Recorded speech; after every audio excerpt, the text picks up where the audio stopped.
ایک روٹی والے کا واقعہ میں نے آپ کو سنانا ہے، اور یہ بڑے ہی مشہور و معروف بزرگ سے منسوب واقعہ ہے۔ حضرت ابو بردہ رضی اللہ تعالیٰ عنہ راوی ہیں کہ حضرت ابو موسیٰ اشعری رضی اللہ تعالیٰ عنہ کی جب وفات کا وقت قریب آیا تو انہوں نے اپنے بیٹوں سے کہا کہ اے بیٹو، روٹی والے کو یاد رکھنا۔ پھر یہ واقعہ خود ہی بیان کیا کہ وہ روٹی والا کون تھا۔ آپ نے کہا کہ ایک شخص تھا جس نے 70 سال اللہ کی عبادت کی، بڑی عبادت کی، مگر 70 سال بعد جب وہ باہر آیا تو شیطان نے اس کو بہکایا اور وہ ایک عورت کے فتنے میں مبتلا ہو گیا۔ 7 دن اور 7 راتیں وہ اس عورت کے ساتھ رہا، غلط کام ہو گئے۔ اب اس کو پھر شرمندگی ہوئی کہ یہ میں نے کیا کیا، 70 سال عبادت کی اور یہ 7 دن اور 7 راتیں میں نے گناہ میں گزار دی۔ بڑا شرمندہ، بڑا نادم، قدم قدم پر سجدے کرتا جاتا، توبہ کرتا جاتا۔ اب چلتے چلتے چلتے ایک مسافر خانے میں پہنچا تو وہاں 12 مسکین لوگ پڑے ہوئے تھے، لیٹے ہوئے تھے۔ اس نے بھی جگہ بنائی اور ان کے درمیان جا کر خود بھی گر کر سو گئے۔ اب رات میں ایک شخص آیا جو ان کو کھانا دیا کرتا تھا، روٹی دیا کرتا تھا۔ ایک ایک کر کے 12 روٹیاں لے کر آیا تو اس کو پتا تھا یہاں 12 مسکین رہتے ہیں۔ ایک ایک کر کے سب کو روٹی دینے لگا۔ وہ شخص جو یہاں آ کر اچانک بیچ میں آ کر لیٹا تھا اس کو بھی وہ مسکین سمجھا اور اس کو بھی روٹی دے دی۔ لیکن ظاہر ہے کہ اگر ترتیب سے روٹی دیتے دیتے آگے آئے تو آخری نمبر والے کو روٹی نہ ملی، کیونکہ یہ تو 13 ہو چکے تھے۔ تو بانٹنے والے سے اس مسکین نے کہا کہ تم نے آج مجھے روٹی کیوں نہیں دی؟ اس نے کہا میں نے تو سب کو ایک ایک روٹی دی، کسی کو 2 نہیں دی۔ کہا تم مجھے روٹی نہیں دے رہے ہو۔ بہرحال وہ ناراض ہو گیا کہ ٹھیک ہے، پھر تم اگر یہ سمجھتے ہو کہ میں بددیانتی کر رہا ہوں تو میں تمہیں کچھ بھی نہیں دوں گا۔ یہ کہہ کر وہ شخص تو چلا گیا، مگر وہ مسکین بیچارہ بھوکا رہ گیا۔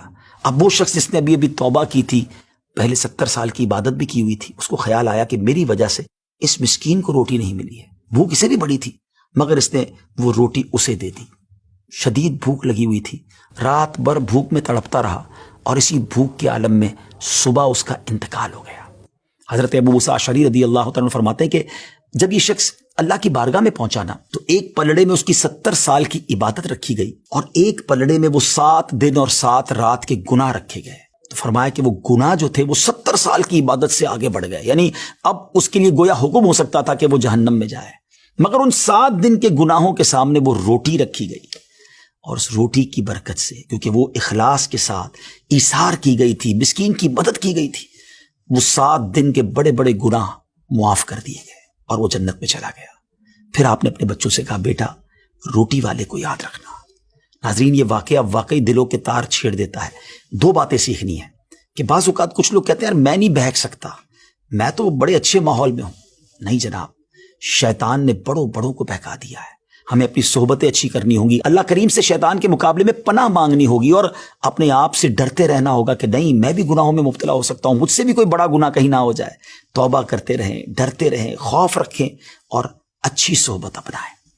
اور دوسری بات، صدقہ جو ہے نا وہ گناہوں کو مٹا دیتا ہے۔ صدقہ اللہ کی بارگاہ میں بڑا پسندیدہ ہے۔ غریبوں کی مدد کرنا یہ اللہ کو بڑا پسند ہے۔ ہمیں بھی چاہیے کہ وقتاً فوقتاً اپنے غریب پڑوسیوں، غریب رشتہ داروں، غریب مسلمانوں کی مدد کرتے رہیں۔ اور دعوت اسلامی کا شعبہ FGRF سبحان اللہ دکھیارے مسلمانوں کی شاندار انداز میں مدد کرتا ہے۔ سیلاب زدگان کی مدد کتنے بڑے پیمانے پر کی گئی اور یہ سارا سال ہی اب کچھ نہ کچھ سلسلہ رہتا ہے، تو آپ بھی FGRF کا ساتھ دیجیے، دکھیارے مسلمانوں کی مدد کیجیے۔ اللہ آپ کے رزق حلال میں برکت عطا فرمائے اور ہم سب کے گناہوں کو معاف فرمائے۔